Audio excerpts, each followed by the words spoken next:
Desde que Joe Biden asumió el cargo de presidente de la nación, se disparó la cantidad de inmigrantes ilegales que entraron al país. Según estadísticas oficiales, durante el 2022 se alcanzó el récord de encuentros con inmigrantes que intentaron cruzar ilegalmente la frontera sur. Un poco más de 2 años después del inicio de la gestión, Alejandro Mayorkas, secretario de Seguridad Nacional, reconoció la necesidad aguda e inmediata de construir un muro fronterizo, esta medida que fue tan criticada durante la administración Trump.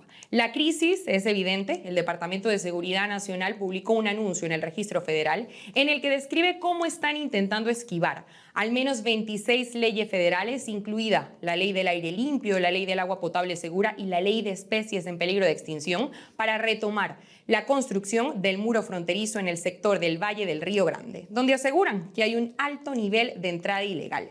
El senador y exgobernador de Florida, Rick Scott, nos acompaña hoy en VOZ Media para conversar sobre este asunto. Senador, welcome to VOZ Media. It's un placer. We spoke about the immigration crisis at the border. Official number shows that in September, 260,000 people illegally crossed the border, and it doesn't seem like this will stop. What does the country need to do to regain control of the border? Well, I think it's pretty simple. We need to enforce our immigration laws. We need to have a secure border. Our asylum laws need to be enforced. We're an immigration country. I'm from an immigration state where we like legal immigration, but illegal immigration is wrong. We don't want drugs to come across our border. We don't want criminals to come across our border. We don't want terrorists to come across our border. We want people that want to live the American dream to come across our border in a legal manner. So the Biden administration has made a decision to do this. Si Biden hubiese asegurado la frontera, fortalecido el sistema de inmigración y se hubiese mantenido firme contra los dictadores de la región, en lugar de negociar con estos criminales, esta crisis no habría existido. Biden could do this. He has decided not to do it. Biden has lied about the border being secured, and 70,000 Americans are dying of fentanyl overdose every year. We've got crime coming across our border. It's terrible. Senator, this is important. Congresswoman Alexandria Ocasio-Cortez, she said in an interview on Face the Nation and later posted on her X account that there has been so much migration, specifically from Venezuela to the United States, because of the sanctions imposed by former President Trump and Senator Marco Rubio. What is your opinion on this? She's wrong. She's ill-informed. Just remember, she's a socialist. I mean, she actually gets along with people like Maduro and Ortega and Diaz-Canel in Cuba. She believes that in what they're doing. So I believe in freedom and liberty, and the fight for freedom and liberty in those three countries are important. But take what Maduro's done. I mean, he's starving his little children in his country. I've been to Cucuta just to see what's going on. He's intentionally killing his own citizen, starving them to death. So she's completely wrong and completely ill-informed. And sir, how much influence do by the communist or socialist governments in Latin America, such as Nicolás Maduro dictatorship in Venezuela or López Obrador government in Mexico, have on this crisis? Well, they're responsible for how they're treating their citizens. If they treat their citizens with respect and dignity and gave them freedom and liberty, nobody wants to move away from their families. But if you can't feed your children, what are you going to do? You're going to go where you can feed your children. You can go where you have an opportunity for a better life. And so what's happened with Maduro in Venezuela or Ortega in Nicaragua, that's what's happened. And then Mexico, they basically don't stop it. So I don't see how this is good for Mexico. I don't see how it's good for Venezuela, the people.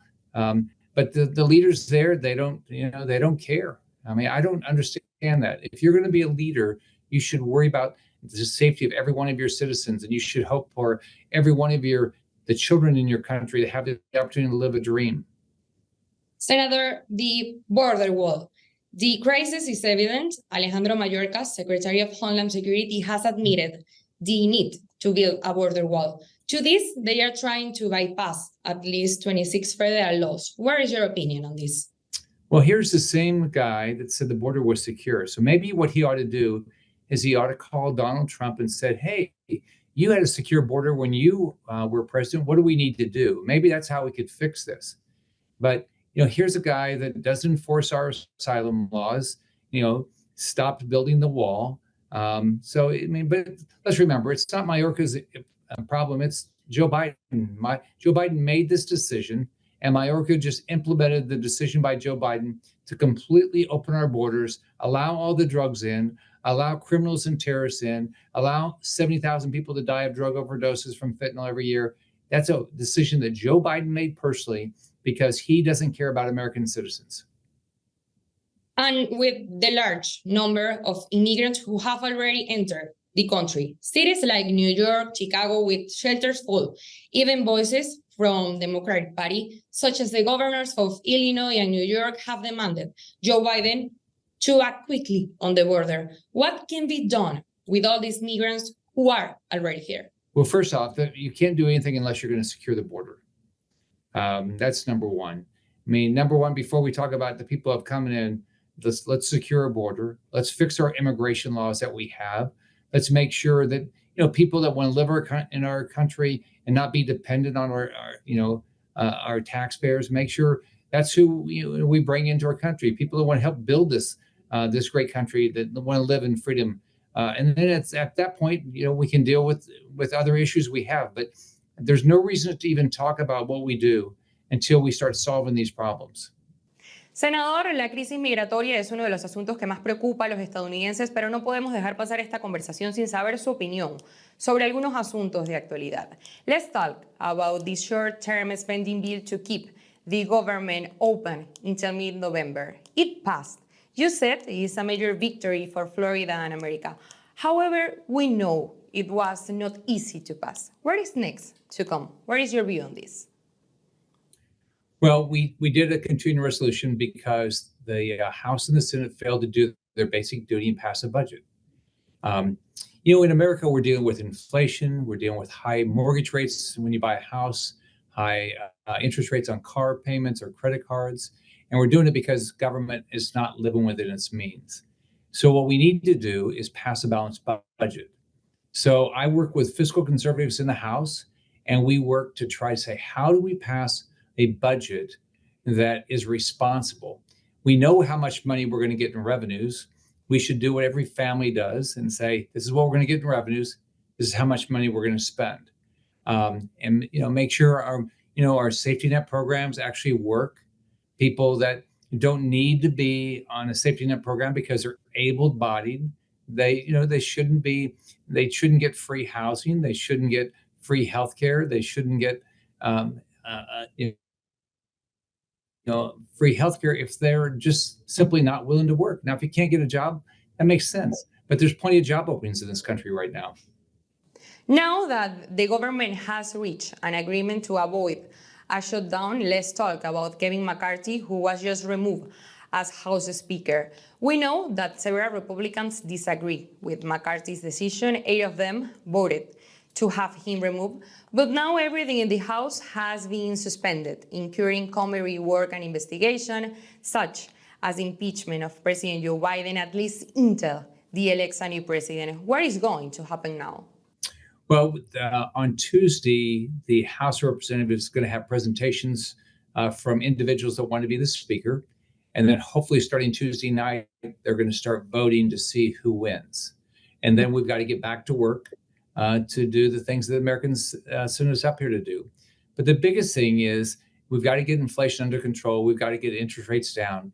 And the way to do that is pass a balanced budget. So I hope the new speaker that's what they're going to focus on. I think to be speaker, that's probably what you're going to have to commit, that we're going to get those things done. I know there's a lot of people I know in the House that are running to be the speaker, and I look forward to working with them. I have a good working relationship with Kevin McCarthy, and I look forward to having a good working relationship with the next speaker of the House. But Senator, this is not a problem in the Republican Party. What would you say to your fellow party members who, like Matt Gaetz, voted to oust McCarthy? Well, it's an issue that the House gets to decide who their leader is going to be. I look forward to working with whoever they pick. I know this is similar to what my when I ran against Mitch McConnell to be the Republican leader in the Senate. It's a conversation about how do you want to be governed? How are we all going to work together to do the things we campaign on, to balance the budget, to secure the border, to do things like that. So I think the conversation that's going on in the House is the same conversation when I ran against Mitch McConnell. Was how are we all heard, and how do we want to be governed? So I look forward to working with this fiscal conservatives and all House members to see how do we move this country forward. Every Wednesday night, I have a meeting at my house up here with fiscal conservatives that care about making sure we help every American by getting inflation under control and reducing interest rates. And finally, we can wrap up without discussing the next presidential election in 2024. What do you think about Ron DeSantis, and what can you say about the countless open cases against former President Trump, whose popularity continues to rise according to recent polls? Do U.S. citizens know what direction the country should take in the next election? Right now, if you look at the polls, Donald Trump is way ahead in the polls. I think part of it is because when he was president, the border was secure, the economy was good, we weren't at war. So I think anybody running against him is going to have to convince the American public that they've got a better plan than what he has.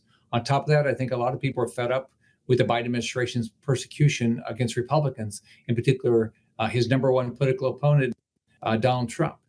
So I think a lot of Americans are very concerned that the Department of Justice has become basically a political arm of Joe Biden, and that's got to change. This is what you read about in third world countries, but persecuting your political opponent is wrong. Senator Rick Scott, thank you for being here. Have a wonderful day. Nice talking to you.